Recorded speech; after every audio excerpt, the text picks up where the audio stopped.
Yes, you can wear sweats, you can wear your leggings, your flannels, your pajamas, but what are you missing out on? Are you going towards a leadership position? Are you looking for a promotion? Are you looking to move into a different area? Are you looking to do more and you're wondering why you're not getting promoted, why you're not getting recognized, what's missing, why aren't they paying attention? Your style and how you're showing up can make a huge difference in that.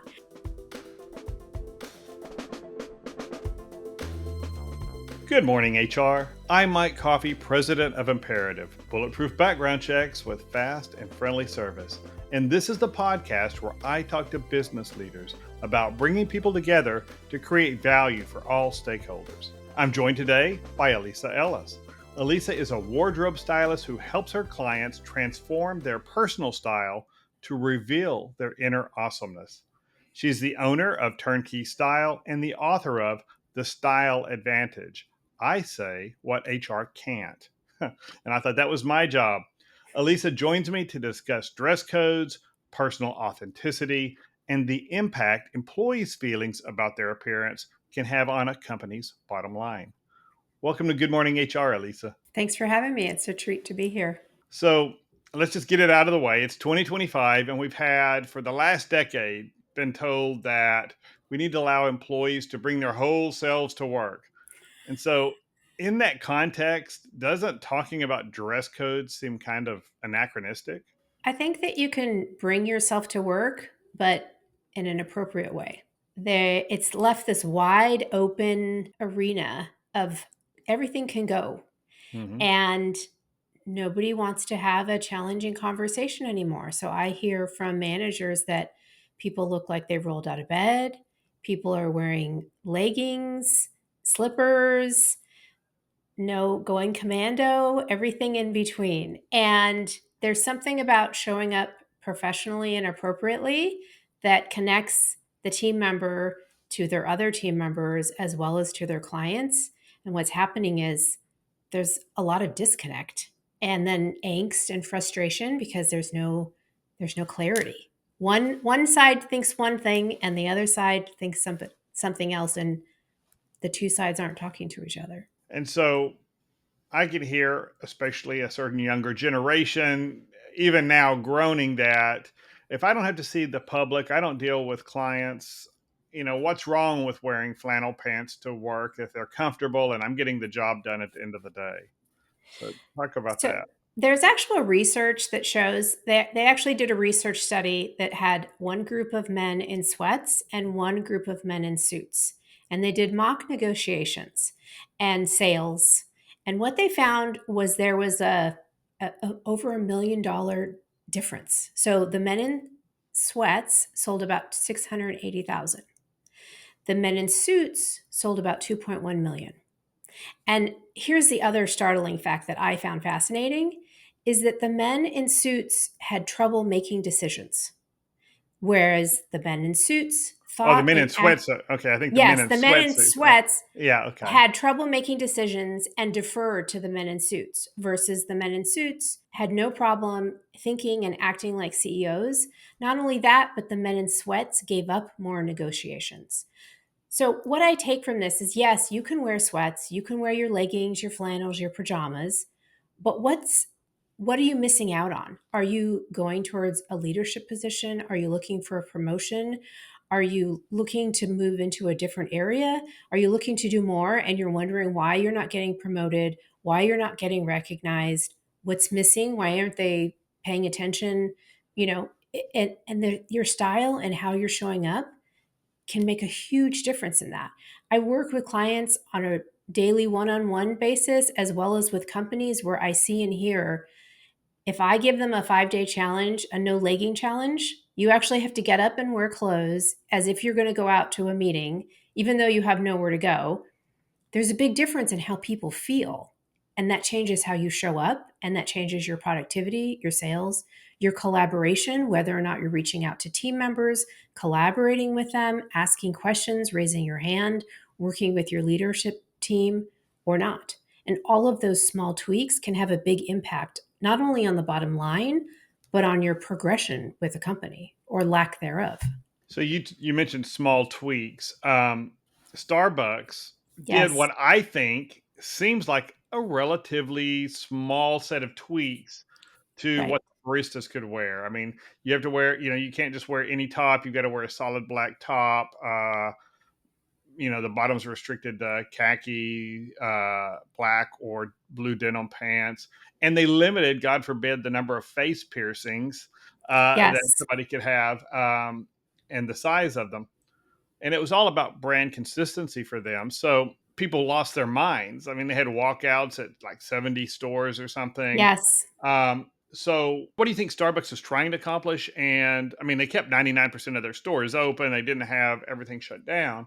So, what do you think was the reason for the pushback on that?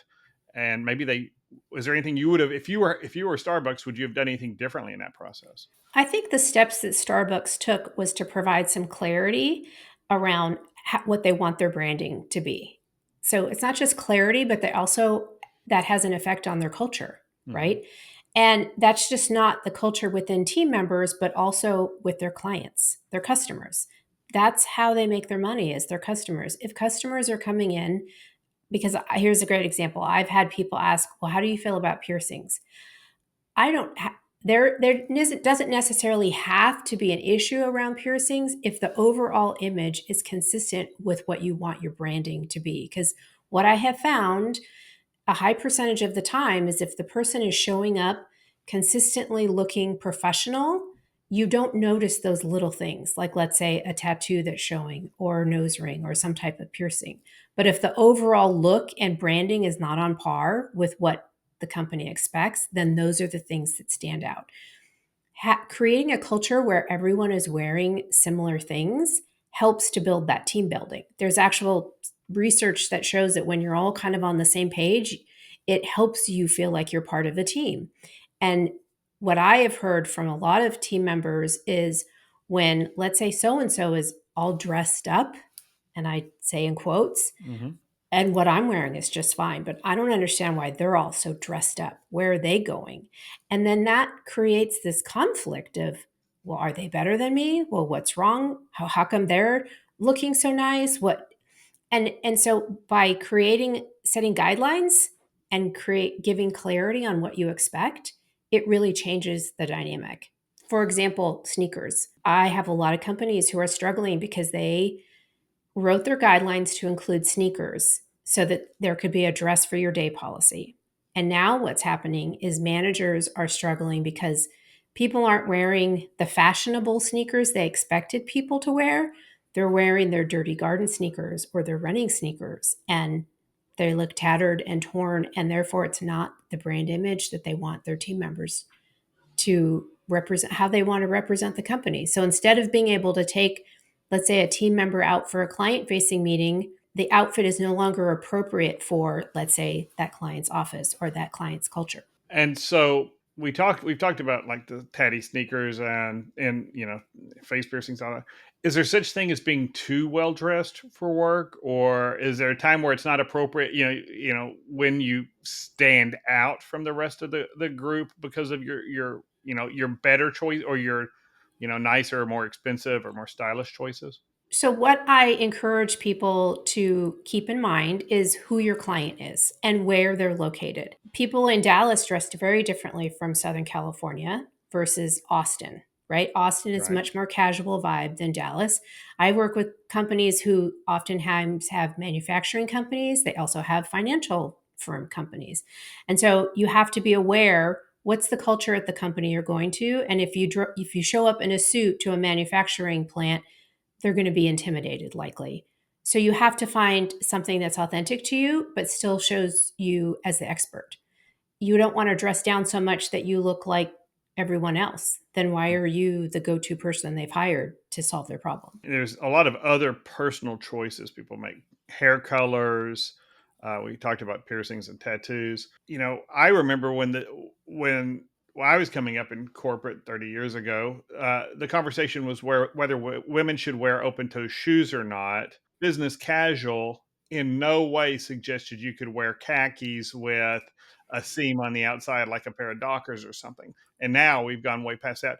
So inside the organization, let's say I don't even see clients. My only clients I see are my internal clients, and we all have internal clients in our organizations that people we support, people who need us to do our jobs, and we need their input to do that successfully.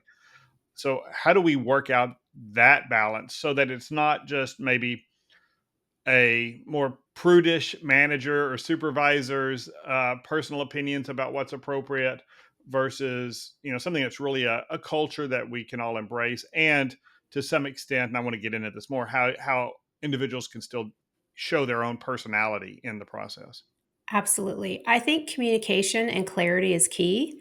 What I'm hearing a lot of is a certain level manager or leader is from a different time, let's say, where, pre COVID, there were different dress code guidelines, and they have an expectation that team members should show up in a certain way.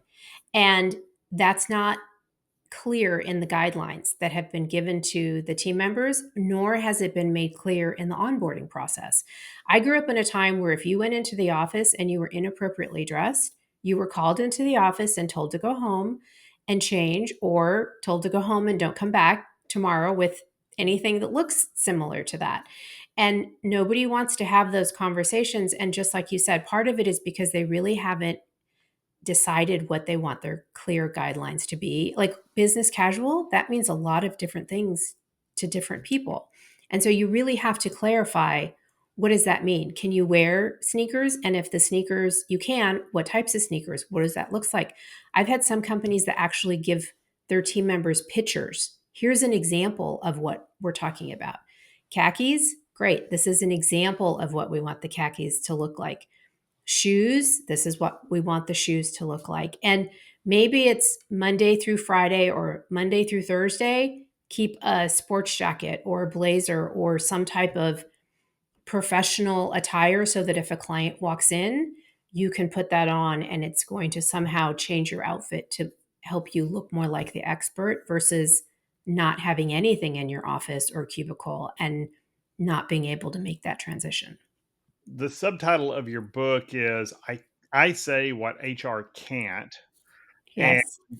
I know a lot of HR leaders get pretty squeamish when trying to address this, and I'm not sure, other than facilitating the conversation, it's HR's job to be the police here. I think HR sometimes gets tagged with things that they ought not own, and I think this is a leadership issue. But how do if you're in the organization, and let's say we've got this just wide range of appearances that are, we're talking about people's choices, not just how they personally appear in the world. How do you have those conversations without it being too icky? So I always start with, the company is really, they believe in you and they want to see you grow with the company. That's where this really all comes from, is I hear from so many leaders, I'd love to take them out. I'd love to groom them to be a leader. I'd love them to be the new team manager, whatever that looks like. But I can't, because I can't take them out to meet clients. I can't get them to collaborate with XYZ leader. And so part of this is, we see something in you. We'd really like you to grow with the company. Here are some tweaks that we would like you to make. And in tandem with that, there have to be conversations about what the dress code guidelines look like for everybody. And sometimes managers say, for my team, this is how I want my team to show up. Even though we have an overall company guideline, this is what I want to see going forward. And that's how we implement some of those new pieces. It might be, like I said, you have to have a certain outfit that you can put on when I want to take you out to a client facing meeting. It could be, well, you have team meetings, and this is the expectation of how everyone should be showing up, whether it's on virtual Zoom call or whether it's in person in the office. Because I hear a lot of team leaders who say their team members are showing up with wet hair, sweatshirts, hair not brushed, wrinkled clothes, too casual, you name, Lying on the couch. I mean, that's the or one. on the bed Yeah, with those are the things I keep hearing laundry about. Yeah. behind me. And that's not really appropriate for the business world. So here are some tweaks you can make. And the reality is, it could be that this team member doesn't make those choices. And then it's about, okay, you're not meeting the expectation. And now we've had a conversation and that's a different path. Or then the team member could be like, oh, hey, I had no idea. And that's really what I hear most of the time is, I had no idea. Thank you so much for telling me. And then that person can then either ask questions, make changes and shifts, but then you're at least on a level playing field. And the manager then knows, okay, this person really isn't interested in growing with us. Maybe I need to shift them. Their skills would be better in this department or in this role. And now I need to look at somebody else for this position versus not saying anything at all. And then there being a lot of angst and frustration. You mentioned remote work, and I think that's, we've definitely got that idea of the remote work mullet. Somebody's in shorts and or whatever, who knows, below the camera level, and then on Right. Zoom from the top up, uh, they may have a cleaner appearance. But from what you were talking about earlier was the idea that even in that environment where I'm just putting the appearance on for that Zoom call, maybe there's a value there. But you were talking about how we show up and how we present ourselves affects our mental cognition and our ability to perform our jobs just generally. Can you talk a little bit more about that in the context of remote work? Because my argument is, would be that we just want to measure productivity. Are they getting the job done at the level we want and in a certain time? And if they're remote, I don't care if they're in their pajamas or not, but maybe there's something else to it that I'm missing. So there was actually a study, it's called Mhm. enclothed cognition. And so, do you have, I'm going to ask you personally, and the audience can think to themselves, do you have a power suit or a power outfit that you put on when you want to close the deal, close the client, give a presentation, whatever that big moment looks like for you? And most people, especially when I'm speaking to large groups, they have that outfit in mind. And it's called a power outfit. So, an example of that is I gave a presentation to a group of ex-military and police officers, and I said, what's the difference between your regular uniform and your dress uniform? And one guy stood up and he said, it's called command presence. That's what you want to show up with. And that leads into this study. The study is took two groups of people, and they had one group take a test and the other group take the test. But on group A, they said, wear this lab coat. Now, the lab coat was really just a painter's coat, a white painter's coat, but they told them it was a lab coat. And they took the test, and the people who wore the lab coat had better attention spans, better cognition on the test. So then they thought, okay, we're going to do this again. So they did the test again. And the second time around, they told the test group, this is a doctor's coat. Now go take the test. Same thing, had better attention spans, and they did better on the test. So it's a great example of that power suit and that command presence idea. Clothes have a power over us, and it changes how we feel, our confidence, how we stand up, when you put something on, you feel really good in, your shoulders will go back, you look good, you feel good. That energy that you bring to your day is going to be completely different if you're sitting in your pajamas or your flannels or your sweats. And then again, that goes back to the other study I mentioned about sales, productivity. I've worked one on one with people who find that once they find clothes that fit who they are authentically, so they can show up on brand and give them confidence, they're more likely to lead, they're more likely to collaborate. And this is why it's so important whether it's Zoom or in person, because if you don't have the confidence or feel good about yourself, you're not going to ask the questions. You're not going to give your input. You're not going to see those small incremental changes that could potentially lead to a different job position, a promotion, a team lead, whatever that looks like. And so I always ask people, what's it costing you monetarily? If it's one job promotion, let's say of 3% or 5%, exponentially compound that over 5 years, 10 years, Mhm. what kind of money are you missing out on? And let's take a quick break.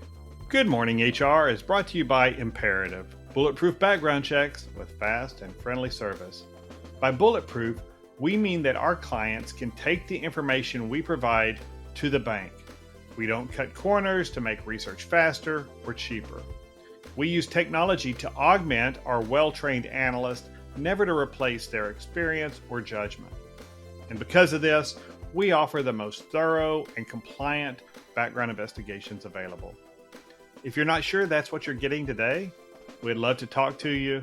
You can learn more at imperativeinfo.com. And if you're an HR consultant or advisor, you can safely refer clients in need to us. We'll make you look good every time.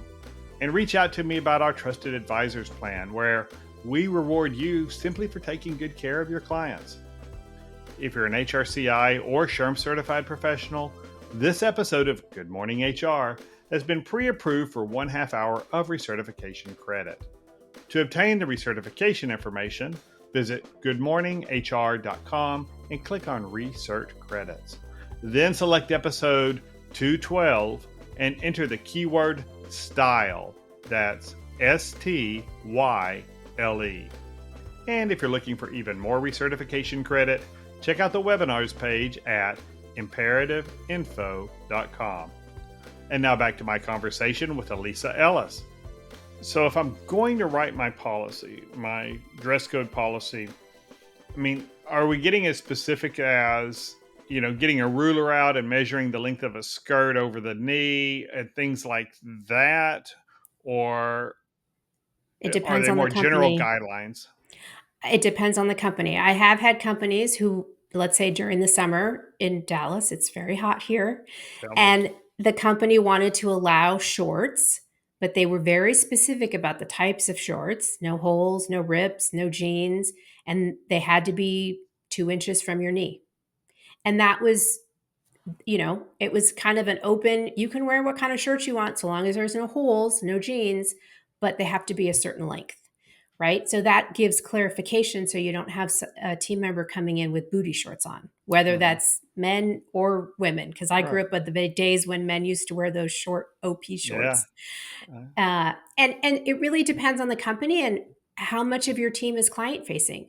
The struggle I hear about is when you have a company who has certain members who are client facing, certain members who are not, and they have a dress for your day policy that doesn't provide any clarification. So let's say there's an admin and a marketing person who never leaves the office and they're dressed very casually because they Mm-hmm. don't have client facing meetings. And then you have a new, whether it's accountant, intern, financial advisor, insurance, no matter what the field, and they're expected to show up in a business casual or business professional that's appropriate for client facing, but they see the admin and the marketing people who never leave the office. And we as humans will choose the lowest common denominator unless we're given specific guidelines. And so then what happens is that person is showing up more and more casually, and the manager's like, wait, what happened? And so I think the more specific you can be, giving some leeway for personality and culture and individuality, it allows you to create this culture, right? That everyone knows what's expected and there's no confusion. What are some allowances you see employers make that, you know, give employees an opportunity to have their personal style and still have some consistency in dress code? I'm a Fort Worth boy, and the Texas tuxedo is my go-to, whether I'm on stage someplace or whatever else. Jeans, boots, a nice shirt, a Right. jacket. I don't own a tie now, and a pocket square. That's me. And the pocket square is always the thing that people comment on. It's kind of the coffee thing that I do, and I like it, and it's my personality. So, do you see? What other kinds of things do you see employers allow?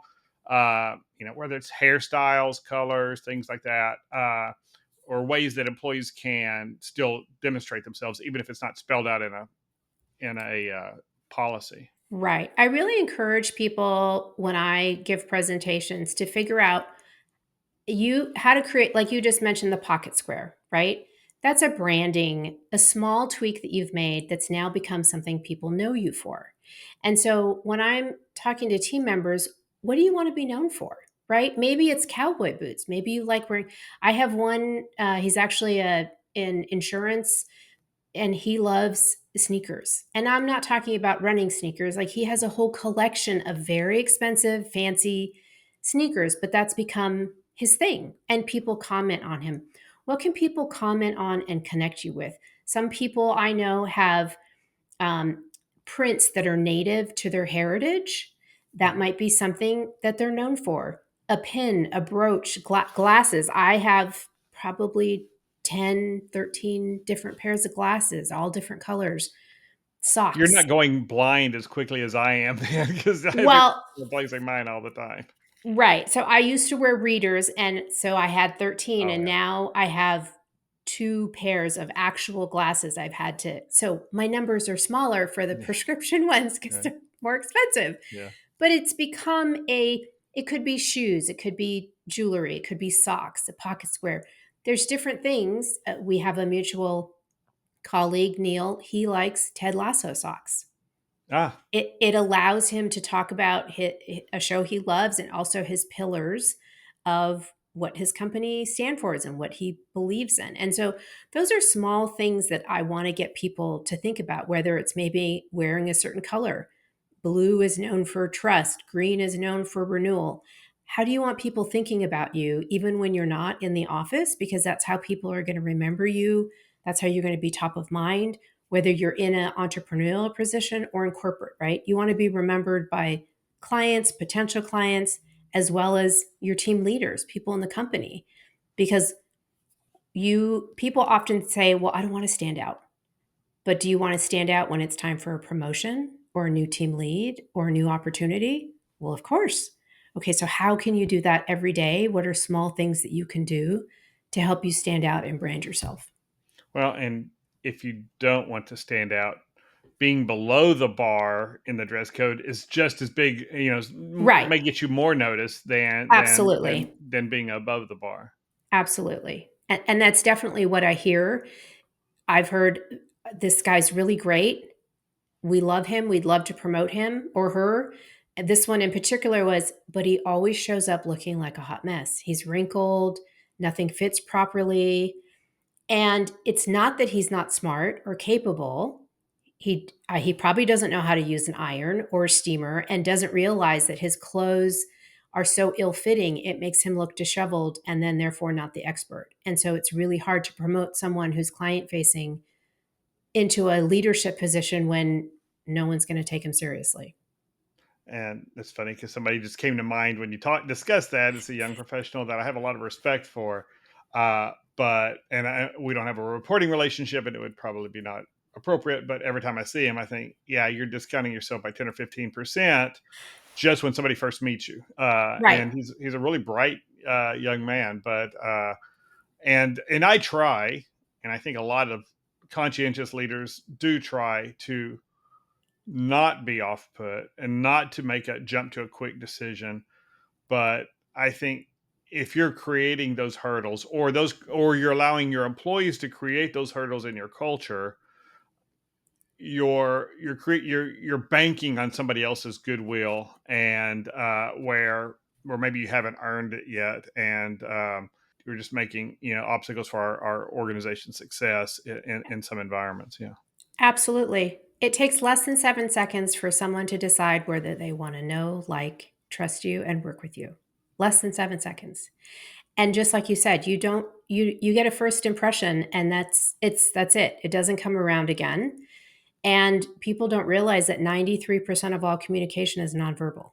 So before you even open your mouth, you're already speaking, and someone is deciding whether or not you're a professional they want to work with or not. I've heard from companies that said that they lost out on deals, new business, because their team members didn't fit with the culture of the company that they were trying to bid for, Hmm. right? Whether it's piercing, not the right clothes, how they were showing up, whether it was disheveled, not disheveled, all of those little things can make a difference. And you might think, oh, well, I just didn't get it. But it very well could be, like you said, you put a hurdle in front of that person. And It could be all because you didn't iron or steam your clothes, or they're ill-fitting, or you didn't brush your hair that morning. Right. I mean, there's just a lot of little things. So here's an example that just happened last week. A colleague was on a Zoom call of professionals, lots of professionals. One of the professionals had a Buc-ee's t-shirt on. Now, keep in mind, these are high-level professionals. Just a minute. Shout out to Bucky's. I've got Bucky's paraphernalia and swag in my office, Look, but yes, go.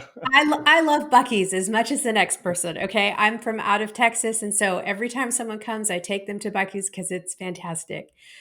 And so I asked this individual, does that instill trust? Does that make you feel like this is the person you want to trust with your clients and refer them business?